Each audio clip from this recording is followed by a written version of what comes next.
আসসালামু আলাইকুম রহমতুল্লাহ।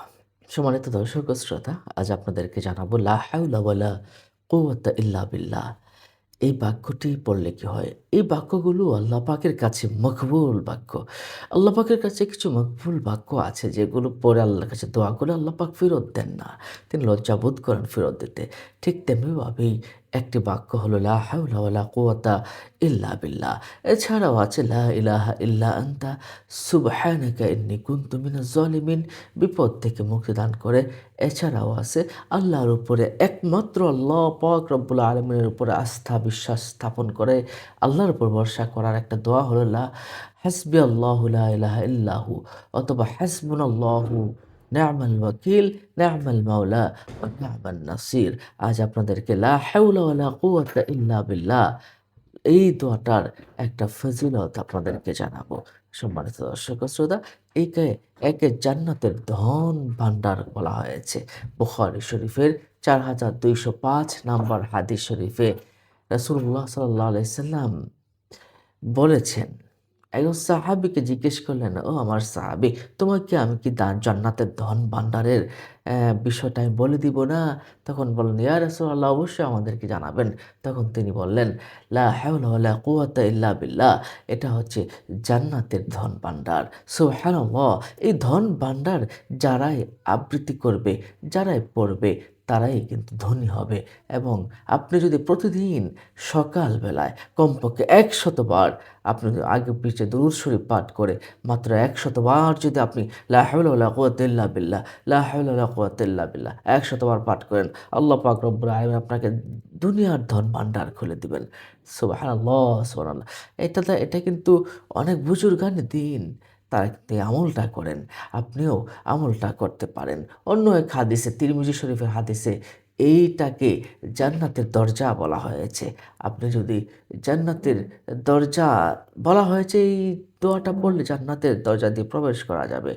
এই দোয়াটা পড়লে, এই দোয়াটা পড়ে আল্লাহ পাক রব্বুল আলামিন দোয়া কবুল করে থাকেন। বুখারী শরীফের ১,১৫৪ নম্বর হাদিস শরীফে এই বিষয়টা কিন্তু এসেছে।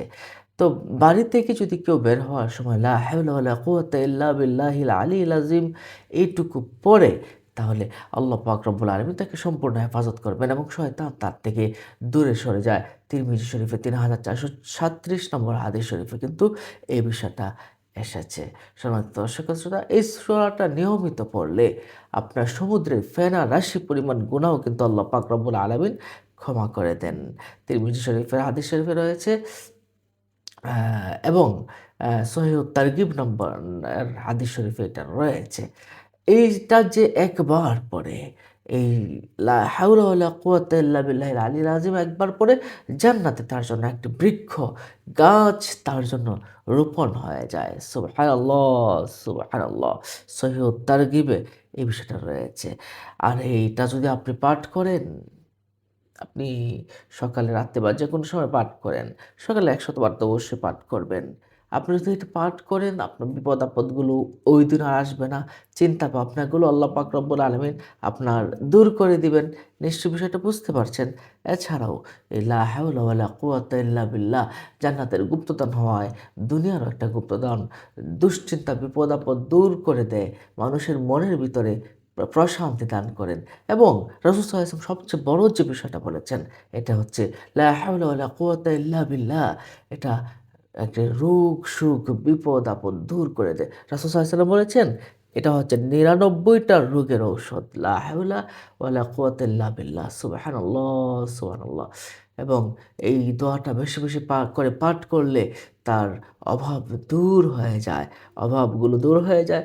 শয়তান থেকে সেই ব্যক্তি সুরক্ষা লাভ করে, বদনজর থেকেও সে ব্যক্তি সুরক্ষা লাভ করে। আপনি বেশি, বেশি করে আপনি পড়বেন লা হাওলা ওয়ালা কুওয়াতা ইল্লা বিল্লাহ।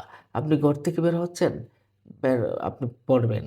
আপনি প্রতিদিন সকালবেলায় লা হাওলা ওয়ালা কুওয়াতা ইল্লা বিল্লাহ এটা পড়বেন। ফজরের নামাজের পরে ১০০ বার আপনি পড়বেন এটা ইনশাআল্লাহ।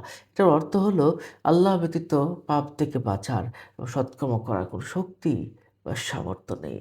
লা হাওলা ওয়ালা কুওয়াতা ইল্লা বিল্লাহিল আলিয়্যিল আযীম। সম্মানিত দর্শক ও শ্রোতা, এই যে দোয়াটা, এই দোয়াটা আমি আসুন সবাই প্রত্যেকে আমল করে অন্য মুমিন মুসলমান ভাই যেন আমল করতে পারে, এজন্য একটু শেয়ার করে দিবেন। পরবর্তী ভিডিও পেতে আমাদের চ্যানেলটিকে সাবস্ক্রাইব করে রাখুন। ভালো থাকুন। আসসালামু আলাইকুম ওয়া রাহমাতুল্লাহি ওয়া বারাকাতুহু।